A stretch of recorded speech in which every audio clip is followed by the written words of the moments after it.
আমার বাড়িতে আমার একজন চাচাতো বোন ছিল, যার চেহারা ছিল বড় সুন্দর, বড় মায়াবী। আমি তার চোখের দিকে যখন তাকাইতাম, তার মুখের দিকে যখন তাকাইতাম, আমার মনে মনে চিন্তা আসতো, হায় রে, আমার ঘরে আমার একজন সুন্দরী চাচাতো বোন, যদি আমি তাকে বিবাহ করতে পারতাম অথবা তার দেহটাকে আমি ভোগ করতে পারতাম। নাউজুবিল্লাহ পড়ে। আচ্ছা বলেন, বিবাহ ছাড়া একটা নারীর দেহ ভোগ করা এটা হারাম? উনি ডাক দিয়ে বলেন, আমি চাইছিলাম তার দেহটা ভোগ করার জন্য। আল্লাহর দরবারে কতবার আমি চিন্তা করলাম, হায় রে, আমার মনের আশাটা পূরণ হয় না। হঠাৎ করে আমি রাত্রবেলা তাকে নিয়ে আমার মনে মনে একটা কুধারণা করতে লাগলাম। যখন আমি কুধারণা করতে লাগলাম, এমন টাইমে গভীর রজনীতে আমার ঘরের দরজার সামনে এসে কে জানি ডাক দেয়। ঘরের দরজাতে ডাক দেওয়ার পর আমি ঘরের দরজাটা খুললাম, দেখলাম আমার ওই সুন্দরী চাচাতো বোন আমার ঘরের দরজার মধ্যে। আমি প্রশ্ন করলাম, কি গো আমার বোন, এত রাত্রে তো তুমি আমার ঘরে আসার কথা না, তুমি আমার ঘরের দরজায় কেন? সে আইসা আমার ডাক দিয়ে বলে, এ ভাই, আপনার ঘরের দরজার মধ্যে গভীর রজনীতে আসার আমার একটাই মাত্র কারণ। বলে, কারণ কি, কোনটা বলো? উনি বলেন, আমার কারণ হলো মাত্র 200 দিরহামের জন্য আমি বড় মহা মুসিবতের মধ্যে আছি, মহা বিপদের মধ্যে আছি। আপনি কি পারবেন আমার 200 দিরহাম দিয়ে আমাকে সহযোগিতা করার জন্য? আল্লাহর বান্দা ডাক দিয়া বলে, আমি যদি তোমার 200 দিরহাম দেই তাহলে আমার লাভটা কি হবে? বলে, আপনি যা চান আপনি আপনার লাভ হিসেবে তা নিতে পারবেন। সে ডাক দিয়া বলে, আমি তোমাকে একটা শর্তের মাধ্যমে তোমাকে আমি 200 দিরহাম দিতে পারি। বলে, হ্যাঁ ভাই, আপনি বলেন কোন 2টা শর্তের কারণে? একটা শর্তের কারণে আপনি আমার 200 দিরহাম দিবেন। সে ডাক দিয়া বলে, বোন, আমি তোমার দেহটার জন্য বড় পাগল। তুমি যদি মাত্র একটা বারের জন্য আমার বিছানাতে আসতে পারো, আমি তোমাকে 200 দিরহাম দিয়ে সহযোগিতা করব। ডাক দিয়া বলে, ভাই, এখন আমি এমন মুসিবতের মধ্যে, এমন বিপদের মধ্যে পড়ে গেছি, আমি যদি আপনার শর্তে রাজি না হই, আপনি তো আমাকে 200 দিরহাম দিবেন না। দেন আপনি 200 দিরহাম, আমি আপনার শর্তে রাজি হয়ে গেলাম। এবার 200 দিরহাম নিয়ে সে তার কাজ সম্পূর্ণ করে চাচাতো ভাইয়ের বিছানার মধ্যে আসার জন্য রাজি হয়ে গেল। ওই যুবক ডাক দিয়ে বলে, যখন আমার চাচাতো বোন আমার সামনে আসলো, আমি তারে ধাক্কা দিয়ে আমার বিছানার মধ্যে ফেলে দিলাম। আমি যখন তার দেহ স্পর্শ করতে যাব, তার চরিত্র হরণ করতে যাব, তার দেহটাকে আমি বুক করতে যাব, চিন্তা করে দেখেন আল্লাহর বান্দা কোন কঠিন অবস্থা থেকে ফিরে এসেছে। এমন কঠিন অবস্থা থেকে ফিরে আসা বর্তমান সমাজে কিন্তু একবারে সম্ভব না। বর্তমান যুব সমাজ, বর্তমান মুরব্বী সমাজ, কিশোর সমাজ এই দিক থেকে ফিরে আসবে তো দূরের কথা, এরা আরো কঠিনভাবে আক্রান্ত হয়ে যাবে। আক্রান্ত হওয়া না, আল্লাহর বান্দা বলে, যখন আমি তার দেহটার মধ্যে স্পর্শ করতে যাব, তার চরিত্র হরণ করতে যাব, তার জামা কাপড়গুলা তার শরীর থেকে সরায় আমি তার দেহ ভোগ করতে যাব, এমন টাইমে আমি তাকায়া দেখলাম আমার চাচাতো বোনের চোখের মনি কুঠাগুলা দিয়া বায়া বায়া পানি পড়তেছে। আমি জিজ্ঞাসা করলাম, ভন্ডে আমার, এ বোন, তোমার চোখের মধ্যে কেন এত পানি দেখা যায়? পানি হওয়ার কারণটা কি একবার বলবা নাকি? সে আমারে ডাক দিয়ে কয়, ভাই, আমি দুনিয়ার কোনো কারণে কান্দি না, আমি কান্দি আমি যে আপনার সাথে এভাবে অবৈধভাবে মেলামেশা করতেছি। আপনি কি আমার আল্লাহর একটু ভয় করবেন না? আপনি কি আমার আল্লাহর ভয় করে আমাকে আজকে ছেড়ে দিবেন না? আপনি কি আমার আল্লাহর ভয় করে আমাকে এখান থেকে মুক্তি দিবেন না? এমন পাপ কাজ করা থেকে আপনি আমার দূরে রাখবেন না? ওই যুবক ডাক দিয়ে বলে, আমার চাচাতো বোনের চোখের পানি দেইকা সকন সে আমারে বলল, আল্লাহরে ভয় করে তারে আমি ছেড়ে দেওয়ার জন্য আমি সাথে সাথে তাকে ছেড়ে দিয়েছি। আমি তার সাথে অবৈধভাবে মেলামেশা করি নাই। আল্লাহ, আমার জীবনে যদি কোনো ভালো কাজ থেকে থাকে তো এটাই আমার ভালো কাজ। আমি তোমার ভয় কইরা গুনার কাছ থেকে ফিরে আসছিলাম। আল্লাহ গো, তুমি আমারে মাফ করে দাও। আমার আল্লাহ এমনভাবে দোয়াটা কবুল করেছে, এমনভাবে দোয়া কবুল করেছে, গুহার মুখের বাকি 2টা পাথর তাইকা আল্লাহ এই দোয়া কবুল কইরা গুহার মুখের আরো একটা পাথর আমার আল্লাহ সরাইয়া দিছে। জোরে বলেন সুবহানাল্লাহ। আমার প্রিয় মুসলমানেরা, আরেকটু মনোযোগ লাগান তো, পাথর তার একটা বাকি, যেটার কারণে তারা গুহার মুখ থেকে বের হতে পারতেছে না। আরেকজন বলে, আমার দোয়া কবুল হয় না, তো আমি কি করব? আমি এবার আল্লাহর দরবারে আমার একটা দোয়া করলাম, করলাম যে দোয়ার কারণে আল্লাহ আমাদেরকে পাথরের গুহা থেকে বাঁচায় আনছে। এ বান্দা, তুমি কোন দোয়ার কারণে আল্লাহর দরবার থেকে মুক্তি পাইলা আর গুহা থেকে মুক্তি পাইলা? উনি ডাক দিয়া বলে, আমি দোয়া করতে লাগলাম, রব্বে কারিম আল্লাহ, আমার জীবনে এমন কোনো ভালো কাজ নাই, এমন কোনো ভালো আমল নাই, তবে একটা ভালো আমল আছে, একটা নেক আমল আছে। বলে নেক আমলটা কি? বলে আমি আমার জীবনে সবচাইতে বেশি গুরুত্ব আমার মাকে দিয়েছি। বলে কেমন করে তোমার মাকে গুরুত্ব দিলা? বলে আমার পরিবারের মধ্যে খাবারের যোগান দেওয়ার মতো একটাই মাত্র উটনি ছিল, একটাই মাত্র গাভী ছিল, কারো কারো বর্ণনায় একটাই মাত্র ছাগল অথবা বকরি ছিল, যেটার দুগ্ধ দোহন করে আমি আমার মারে আগে খাওয়াইতাম, আমার মারে খাওয়ানোর পরে আমি আমার স্ত্রী সন্তানকে খাওয়াইতাম, এরপর আমি নিজে ভক্ষণ করতাম। আল্লাহর বান্দা ডাক দিয়া বলে, আমি হঠাৎ করে একদিন বাড়িতে আসতে আমার অনেক দেরি হয়ে যায়, আমি আমার ঘরের মধ্যে যায়া আমার বকরিটার অথবা আমার উটনিটারে দুগ্ধ দহন করে ঘরে প্রবেশ করার সাথে সাথে দেখি আমার আম্মাজান ঘুমায় গেছি। ঘুমানোর পরে আল্লাহর বান্দা বলেন, আমি দুধগুলা নিয়ে আমার আম্মাজানের সামনে দাঁড়ানো, আমার ছোট বাচ্চা কান্না করতে করতে খুব বেকারার হয়ে গেছে। আমি আমার ছোট বাচ্চাকে দুধগুলা দেই নাই খাইতে। কেন? কারণ আমার ভিতরে একটা জিনিস কাজ করত, এই দুধ আগে আমার মা খাবে, এরপর আমার বাচ্চা খাবে, তারপর আমি আর আমার বিবি খাবো।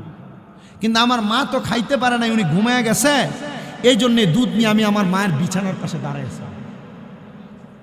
আল্লাহু আকবার বলবেন না? এটা মায়ের প্রতি ভক্তি, মায়ের প্রতি শ্রদ্ধা, মায়ের প্রতি ভালোবাসা, একনিষ্ঠতা, একাগ্রতা, মাকে যে সে মোহাব্বত করে সেটার একটা ধারাবাহিকতা। আল্লাহর বান্দা বলেন, আমার আম্মাজান গভীর রজনীতে ঘুম অবস্থায় হঠাৎ করে যখন ঘুম থেকে জাগ্রত হয়ে গেলেন, এমন টাইমে আমার মা আমারে ডাক দিয়া বলেন, সন্তান তুমি কি দুধ আহার করো নাই? মা না, তোমারে আহার করে আর তারপরে আমরা আহার করব। আমার মারে দুধ পান করায়, আমি আমার ছোট বাচ্চাটারা দুধ পান করে, তারপর আমরা স্বামী স্ত্রী দুইজন দুধ পান করেছি। আল্লাহ গো, আমার জীবনে এমন কোনো নেক আমল নাই, তবে একটাই মাত্র নেক আমল, আমি আমার আম্মাজানকে গুরুত্ব দিয়েছি। আমার আম্মাকে খাওয়ানো ছাড়া আমি দুনিয়ার কাউরে আর খাওয়াই নাই। আল্লাহ গো, তুমি আমার দোয়াটা কবুল করে নাও। সাথে সাথে আমার আল্লাহ তাআলা তার দোয়াটা কবুল করে ফেলেছে, কারণ সে ব্যক্তি তার মারে বড় গুরুত্ব দিছে। আমি আমার আজকের জান্নাতের বাগানে যারা বসেছেন, এই কুমিল্লা জেলার অন্তর্গত বরুড়া থানাধীন অলিতলা এলাকার পাটোয়ারি বাড়ি, এই জান্নাতের বাগানের মধ্যে আমার মুরব্বী বাবা, যুবক ভাইয়েরা, আপনারা যারা স্ত্রীর মায়ায় পইরা মা বাপকে গুরুত্ব দেওয়া বন্ধ করে দেন, আপনারা যারা দুনিয়ার মায়ায় পইরা মা বাপকে গুরুত্ব দেওয়া বন্ধ করে দেন, আপনারা যারা দুনিয়ার কর্মকাণ্ডে পইরা আপনাদের আম্মা আব্বারে গুরুত্ব দেওয়া বন্ধ করে দেন, আমি আপনাদের কদমে হাত দিয়ে বলবো, না না না, আপনারা গুরুত্ব দেওয়া বন্ধ কইরেন না। খোদার কসম করে বলি, আপনারা যতক্ষণ পর্যন্ত আপনাদের মা বাবার মতো দুইটা নিয়ামতকে গুরুত্ব দিবেন, আল্লাহ তাআলা আপনাদেরকে দুনিয়া এবং আখিরাতের মধ্যে প্রশান্তি আর প্রশান্তি দান করবে। জোরে সরে পড়েন সুবহানাল্লাহ। ওরে আল্লাহর পড়ে নবী আমার, আল্লাহর পড়ে নবী আমার, তারপরে মা জননী, মা যে আমার নয়নের মনি। বলেন মা যে আমার নয়নের মনি। বলেন আল্লাহর পড়ে নবী আমার, আল্লাহর পড়ে নবী আমার, তারপরে মা জননী, মা যে আমার নয়নের মনি। বলেন মা যে আমার। ওরে কত কষ্ট করে না মাগো সন্তানের লাগিয়া, নিজে না খাইয়া মাগো সন্তানের খাওয়াইলা, মাগো সন্তানের খাওয়াইলা। ওরে কোনো কষ্ট পাইলে মাগো জরে চোখের পানি, মা যে আমার নয়নের মনি। বলেন মা যে আমার মনি বলেন আল্লাহর পরে নবী আমার, আল্লাহর পরে নবী আমার, তারপরে মা জননী, মাঝে আমার নয়নের মনি বলেন মাঝে আমার। ওরে নিজে না খাইয়া মাগো সন্তানে খাওয়াইলা, সন্তানের লাগিয়া মাগো কত কষ্ট করলা, মাগো কত কষ্ট করলা। ওরে অসুস্থ হইলে তোমার জড়ে চোখের পানি, মাঝে আমার নয়নের মনি বলেন মাঝে আমার নয়নের মনি। হায় হায় আল্লাহর পরে নবী আমার, আল্লাহর পরে নবী আমার, তারপরে মা জননী, মাঝে আমার নয়নের মনি। হায় রে মাঝে আমার মনি। মুসলমান ইমানদার অন্তরের কান লাগে শোনো, আমার ওয়াজের ধারাবাহিকতা যেদিকে ছিল, তিনজন ব্যক্তি তিনটা দোয়া করেছেন ভালো ভালো কাজের উসিলা দিয়া, আল্লাহ তাআলা সাথে সাথে তাদের দোয়াগুলা কবুল করেছে। আমি জানতে চাই আজকে যে পাটোয়ারি বাড়িতে শফিকুল আলম পাটোয়ারির স্মরণে এই জান্নাতের বাগান মাহফিল করা হয়েছে, আমরা যদি আল্লাহর দরবারে একজন বান্দার উসিলা দিয়া দোয়া করি, আমার আল্লাহ তাআলা আমাদের দোয়া কবুল করার ক্ষমতা আল্লাহর আছে না নাই? মুহাব্বতের আওয়াজে ওই আল্লাহরে খুশি করার জন্য জবান খুলে আরেকটু জোরে সুরে দুরূদ শরীফ পড়েন। আল্লাহুম্মা সাল্লি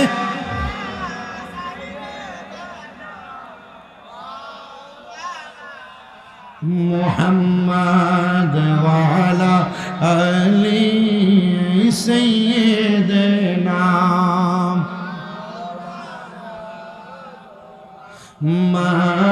আল্লাহুম্মা সাল্লি, মুহাব্বত নিয়ে পড়েন।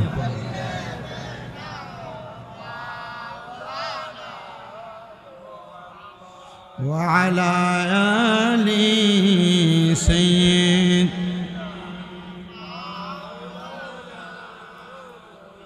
আমার প্রিয় মুসলমানেরা, যারা আল্লাহকে খুশি করার জন্য আল্লাহর কাছে ভালো ভালো কাজের উসিলা দিয়া দোয়া করে, তো দোয়া কবুল করে কি? এখন আমরা তো আল্লাহর কাছে ভালো কাজ দিয়ে আল্লাহর পছন্দের বান্দা হতেই পারি নাই।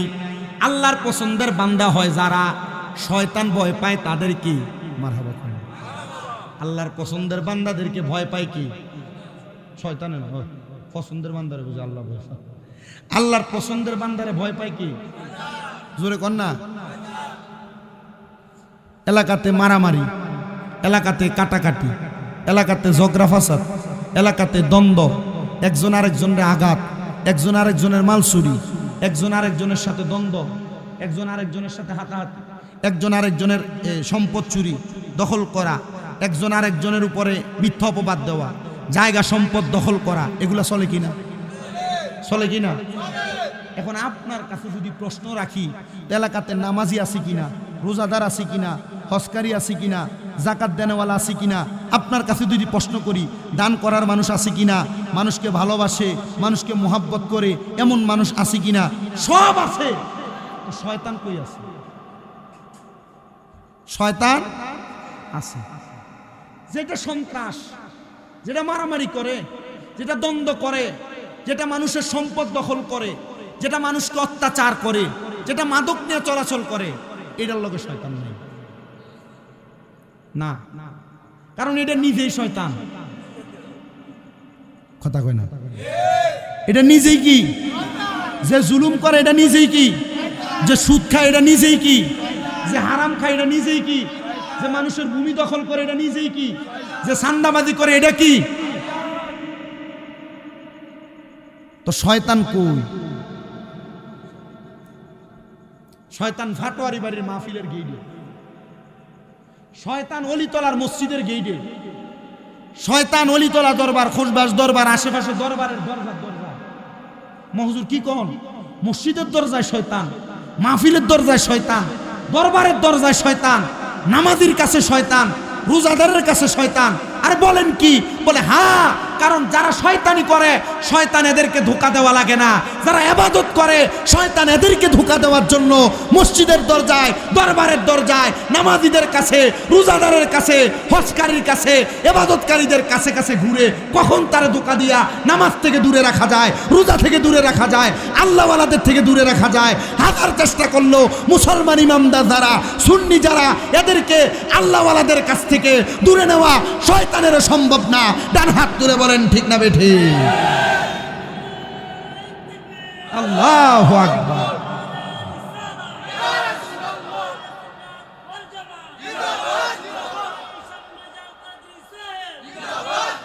এতদিন পর্যন্ত সুন্নিদের মাজারগুলা ভাঙ্গা মনে করছে যে আমরা মাজারে যাওয়া বন্ধ করবো, আমরা ডরে যাইতাম না।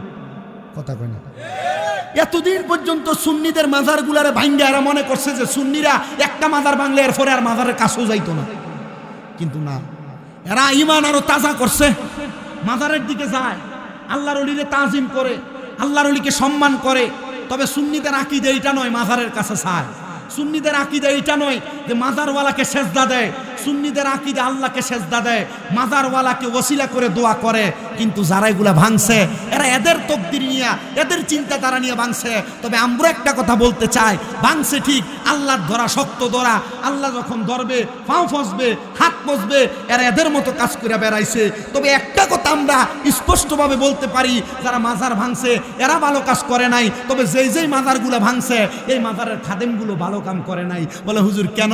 কারণ এরা মাজারের টেহা খাইছে আর ফেরটারে বড় বানাইছে, এরা মাজারের গরু ছাগল খাইছে আর নিজের বাড়ি বিল্ডিং বানাইছে, এরা মাজারের টেহা খাইছে, মাজারের গরু ছাগল ভক্ত মুরিদানের টেহা খাইছে আর মাজারের আশেপাশে কোনো মাদ্রাসা করে নাই, নিজের পকেট বাড়ি করছে, বিদেশ যায় ঘুরছে। খোদার কসম, মাজারগুলার সাথে যদি এক একটা করে মাদ্রাসা থাকতো আর মাদ্রাসায় 300-400 পোলাপান থাকতো, যে ফকিন্নির হুতাইতে মাজার ভাঙতে আইছিল এরা যদি লাড়ি লিয়ে ধরে নিত পোলাপাইনগুলা টোয়াইয়া পাওয়া যায় লইলে। তবে আমরার দেবিদ্দারের এমপি হাসনাত আব্দুল্লাহ একটা আশা দিছে যে মাজারের উপর কেউ আক্রমণ করবে আর ভাঙবে, উনি এটা দেখা নিবে আর বিচার করবে। আল্লাহ তাআলা জানে ওনার এই কথার কতটুকু কার্য সম্পাদন হবে। যদি উনি এই কথা বইলা বাস্তবায়ন করে ভবিষ্যতে কেউ মাজারের প্রতি আক্রোশ রোপণ করলে উনি এটার বিচার করাবেন আর এটার ব্যবস্থা নেবেন। তাহলে আমরাও হাসনাত আব্দুল্লাহর কাছে এটা আবেদন করব, তো যারা ভাঙছে এগুলার ভিডিও ফুটেজের প্রমাণ আছে, এ ভাঙুন্নারের বিচারটা আগে করেন। ডান হাত তুলে বলেন ঠিক কিনা? আমরা কুমিল্লা জেলার বরুড়া থানার অলিতলা গ্রাম থেকে বাংলাদেশের প্রশাসন, বাংলাদেশের যারা প্রশাসনিক দায়িত্বে আছে তাদের কাছে একটা আবেদন জানাতে চাই, যারা পূর্বে মাজার ভেঙেছে এদের বিচার করেন, ভবিষ্যতে ভাঙার বিচার পরে করেন, আগে যারা করছে আগে এটার বিচার করেন। কথা কন না ঠিক কিনা? কারণ আমরা সুন্নিরা বিশ্বাস করি এই বাংলাদেশে ইসলাম আনছে আল্লাহর ওলিরা। যারা এই আল্লাহর ওলিদের মাজার নিয়ে বাজে মন্তব্য করে এটা এদের খাসিয়ত, এটা এদের ভিতরে অন্তরে চিন্তাধারা। সুফি তত্ত্বের কারখানাগুলো ভাঙ্গা দিয়া এরা মনে করছে যে আল্লাহর ওলিদের ব্যাপারে এরা চিন্তাধারা যদি এভাবে করে মাজার ভেঙে দেয় মানুষ আল্লাহর ওলিদের কাছে যাবে না, আল্লাহর ওলিদের সোহবতে যাবে না। না, এই চিন্তাধারা ভুল ধারণা। আমরা সুন্নিরা জানি আমাদেরকে ইসলাম শিখাইছেন আল্লাহর ওলিগণ, আমাদেরকে লুঙ্গি, আমাদেরকে পরম থেকে ধুতি খুল্লা লুঙ্গি আর পায়জামা পরাইছেন আল্লাহর ওলিগণ। এদেরকে আমরা সম্মান করি, তাজিম করি, এদের প্রতি আমরা ইজ্জত রাখি। তবে এদেরকে নিয়ে যারা কুচ্ছা রটনা করে আমরা এদের সাথে সম্পর্ক রাখি, কথা কন্যা রাখি। আমি আপনাদেরকে যেই কথা বলতেছিলাম, আল্লাহর ওলি যারা, আল্লাহর পছন্দের বান্দা যারা, আল্লাহর নেককার বান্দা যারা, এই নেককার বান্দাদেরকে ভয় পায় কে? আল্লাহর নেককার বান্দাদেরকে শয়তানও ভয় পায়, আল্লাহর বুজুর্গ বান্দাদেরকে শয়তানও ভয় পায়, আল্লাহর নামাজি বান্দাকে শয়তান ভয় পায়, আল্লাহর রোজাদার বান্দাকে শয়তান ভয় পায়, আল্লাহর ফরেজগার বান্দা যারা, আল্লাহর ইবাদতে মনোযোগী যারা, এদেরকে ভয় পায় কি? একজন আল্লাহর বুজুর্গ আব্দুল্লাহ মারুফ রুসাফি রহমতুল্লাহ আলাইহি, উনি কখনো নামাজ কাজা করতেন না। ফজর ঠিক টাইম, জোহর ঠিক টাইম, আসর ঠিক টাইম, মাগরিব এশা ঠিক টাইম। কোন কাজা করতেন, দেরি করতেন, অবহেলা করতেন। উনি যখন দেরি করতেন না, ওনাকে শয়তান অনেক ধোঁকা দেওয়ার চেষ্টা চালাইত। তো শয়তানের ধোঁকা থেকে আপনি বাইসা যাবেন, আপনি আমি এখনো এমন ইমানদার হইতে পারি না। আল্লাহর একজন খাস বুজুর্গ হযরতে জুনাইদ বাগদাদী রহমতুল্লাহ আলাইহি, নাম শুনেন নাই? উনি বলেন, আমি একদিন আসরের নামাজে প্রবেশ কইরা নামাজ শেষ করে বের হয়েছি, এমন টাইমে আমি দেখলাম একটা শয়তান ধপাস করে উপর থেকে আমার সামনে পড়ছে। আল্লাহর ওলিরা শয়তান দেখার ক্ষমতা আসেনি। শুধু শয়তানই দেখে না, নবীও দেখে। চোখ বন্ধ করলে মুরাকাবা মুশাহাদায় আল্লাহর ওলিরা চাইলে নবী দেখাইতে পারে কিনা, এ ক্ষমতা আল্লাহর ওলিদের আছে কিনা, আল্লাহর বুজুর্গদের আছে কিনা, এ বিশ্বাস অন্তরীণে ওলির দরবারে যাইয়েন, কিছু পাইবেন। আমরা তো যাই যে অমুক ফিসাবের দরবারে, অমুক ফিসাবের দরবারে খিচুড়িটা সিন্নিটার বিরিয়ানিটা খাইয়া ফ্যাটটা মুডা বানাই এরপর নিজের মতো জায়গা। এর নিয়ত তো বালা নাই, ফাইব কর্তিকা কথা কয় না, এর নিয়ত বালা নাই, ফাইব কর্তিকা। হযরতে জুনায়েদ বাগদাদী রহমতুল্লাহ আলাইহি তিনি বলেন, আমি আসরের নামাজ পড়ে বের হইলাম, তা আমার সামনে একটা শয়তান ধপাস করে পড়ছে। আমি দেখলাম যে সে পইরা উঠতে পারতেছে না। আমি জিজ্ঞাসা করলাম, এই শয়তান, এভাবে যে পড়ে রইলা, উঠতে পারো না, কারণ কি? শয়তান বলে, জীবনে অনেক মানুষকে ধোঁকা দেওয়ার চেষ্টা করছি, যে এমন শক্ত তাকওয়াবান, এমন শক্ত ইখলাসওয়ালা কোন বান্দা আমার জীবনে দেখি নাই, যে বান্দা তোমার দোস্ত হযরত আব্দুল্লাহ মারুফ রুসাফি। জুনায়েদ বাগদাদী ক, আমার বন্ধুরে ধোঁকা দিবার লেগে গেছিলা? সম্ভব না, কারণ আমার বন্ধু আল্লাহর বুজুর্গ একজন বান্দা, আল্লাহকে খুশি করার জন্য অসংখ্য চেষ্টা করে। তো কেন গেছিলা ধোঁকা দিতে, একটু বলো।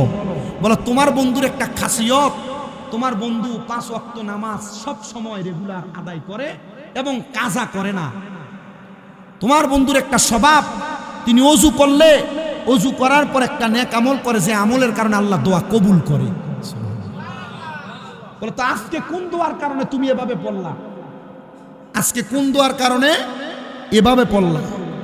শয়তান ডাক দিয়া বলতেছেন, এ জুনায়েদ বাগদাদী, আপনাদের কি কষ্ট হইতেছে? আমার আর অল্প একটু সময় আপনাদের জন্য, যখন আছে ততটুকু আমি আর একটু করে যাই, করে গেলে আপনাদের কাছে ভালো লাগবে। আসলে আমি মাহফিল করতেছি ঠিক ওই ঈদের দিন থেকে আমার কয়েকজন উস্তাদে বসে, তুই কি তুই ঈদের দিনও মাহফিল করতে যাই গেছ, এবছর ঈদের দিনও মাহফিল করছি। এটা আল্লাহ তাআলার একটা ফয়সালা। তো মাহফিল কমিটি আমারে ঈদের পরের দিন অনেক বছর ধরে চাইতেছে, 3 বছর 4 বছর পরে না পাওয়ার কারণে আমার বলছে যে, হুজুর ডেটটা আমাদেরকে আপনি 21 তারিখই দেন। আমি কই, যদি রোজা 30টা যায় তো ঈদ আপনাদের ঈদের দিন মাহফিল পড়বো। হুজুর যাক, আমরা ঈদের দিনে করবো। এটা কোয়াতে তো ঈদের দিনে মাহফিল পড়ছে, যাওয়া লাগছে। এই একটা না পর্যন্ত চলতেছে। কালকে চলে যাব ওই বিজয়নগর, এরপরের দিন আবার হবিগঞ্জ, এভাবে রানিং চলবে কয়েকদিন। এটা মোটামুটি আল্লাহর ফয়সালা, এটা আল্লাহ ভালো জানে। আপনারা যারা এখানে বসছেন, আল্লাহ তাআলা আপনাদের আশা বসাকে যেন কবুল করে নেয়। আমি যা বলতেছি বলার মধ্য থেকে যা শিখতেছেন, এই শিক্ষা থেকে যেন আল্লাহ তাআলা আমাদেরকে কিছু আমল করার তৌফিক দান করে। এতটুক মাইনা রাখেন। হয়তো আপনারা অনেকে এখানে বসছেন যারা আমার ফেসবুকের একটা বিষয় নিয়ে অনেকের মনে প্রশ্ন আছে। আমারে অনেক বেড়া দিয়ে গেছে যে, হুজুর আপনি উল্টে কেন দিলেন না? আমি কইছি যে বাপের বয়স, আমি এগুলার দিকে যাইতে চাই না। আপনি জিব্বাত কামড় দেন, আমি মাহফিলে আমি দেওয়ানের আগে মাহফিল কমিটি জুতা দিয়ে বেরিয়ে গেছি। আমি এটা নিয়ে আমি নিজে কিছু কই নাই। আমার জিজ্ঞেস, আপনি মুরব্বী মানুষের সূরা ফাতিহার কথা জিজ্ঞেসেন কি লাগে? আমি কইছি যে আমি এর লাগে, আমি মূলত এটা জিজ্ঞেসি এটা লাগে না। আমি এর প্রশ্ন করছিলাম, আমার আম্মার অসুস্থতা নিয়ে সমালোচনা করছেন কি? আমারে কইছে যে, তোর মাথায় কুমিল্লা, আমি তোর মার খবর জানি। আমার এটা বলার পরে আমি কইছি যে, তো জানেন না তো সমালোচনা করছেন। এটা করার পরে তো জানেন তো। আমি কইছি কল দিছি 24টা আপনার মোবাইলে সমাজতার জন্য, ফিকাপ বাইরে থেকে কল দিলে এমনি কইছি। এটা যে কইছি দেখো আবার, এই আমি এটা বইলা দিচ্ছি, এগুলা ছাড়া যাবে না। আমি সবাইকে বলছি, কারণ আমি আমার পরবর্তী মাহফিলে অনেক জায়গায় এটা বইলা দিচ্ছি। কেন? কারণ এগুলা নিয়ে যদি আবার ইউটিউব সোশ্যাল মিডিয়ায় কথা হয়, একজন কেউ এবারে বালা কয়, কেউ আমারে বালা কয়, কেউ এবারে খারাপ কয়, কেউ আমারে খারাপ। আমার কথা হলো, কেউ রে বালা কোনের দরকার নাই, কেউ রে খারাপ কোনের দরকার নাই, সমালোচনার দরকার নেই। কথা কি বুঝতে পারছে? আমি এতটুকু বুঝি, আমি এটা মাইনে নিছি। বাপের বয়সী মানুষ আমারে কেন আমাদেরকে স্কুলে এমন হইছে, ফিরতে ফিরতে মাদ্রাসা টুঙ্গি ফেলে লাইছে, মারতে মারতে পাঞ্জাবি ছিঁড়ে লাইছে। তো একটা থাপ্পড়, এটা আমার জন্য, এটা আল্লাহর পক্ষ থেকে আমারে সুন্নি বড় বড় আলেমরা কইছে যে, তুমি যদি চুপ থাকো এটা তোমার জন্য সমাজ, আল্লাহর পক্ষ থেকে বড় নিয়ামত পাবে। আমি এই জন্য চুপ, আল্লাহর কসম আমি এই জন্য চুপ। সাবধানে, এটা নিয়ে কেউ কোনো সারা যাবে না, দাবি দিয়ে গেলাম। কথা কি বুঝতে পারছো? আমি একবার বলে দিচ্ছি, এটা আল্লাহর ফয়সালা। আমি যে কথাই ছিলাম, আপনি মাওলার হয়ে যান, দেখবেন আপনার দুনিয়া কঠিন হইলেও সহজ হয়ে যাবে। ঠিক না? কঠিন হইলেও এটা সহজ হয়ে যাবে। তো যে কথাই ছিলাম, এই কথা হইলে আপনি মাওলার হয়ে গেলে আপনার ইবাদত, আপনার কর্মকাণ্ডরে ভয় পাইব কে? আল্লাহ।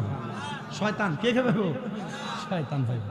তো শয়তান যে ভয় পাইব, এবার আল্লাহরে বুজুর্গ হওয়ার ব্যাপারে জোনাত বাগদাদি শিখায়, তো তুমি আজকে কি কাম করছো যেটার কারণে তুমি আসার খেয়ে পড়লা?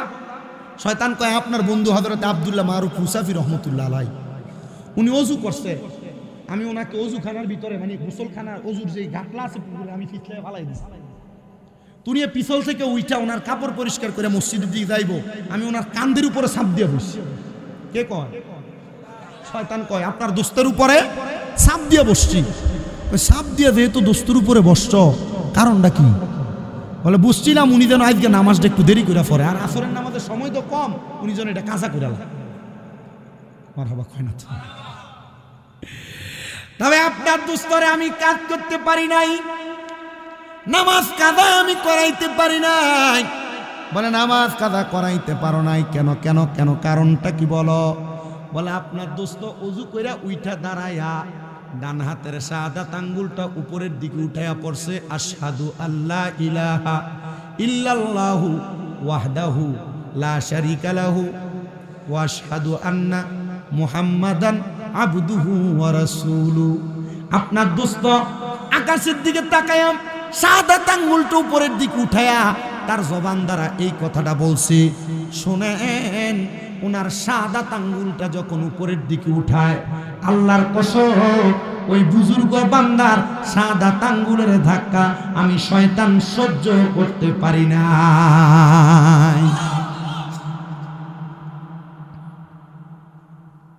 কোন আঙ্গুল? জানা দেওয়া অনেক পরের কথা, শুধু একটা শাহাদাত আঙ্গুলের ধাক্কা শয়তান সহ্য করতে পারে না কোনো বুজুর্গ বান্দা। আমাদের কেমন বুজুর্গ হওয়ার দরকার আছে না? এমন নামাজি হওয়ার দরকার আছে না? এমন রোজাদার ফরেজগার হওয়ার দরকার আছে না? যতক্ষণ এমন না হতে পারবো, এতক্ষণ জান্নাতের আশা করা বুকামি।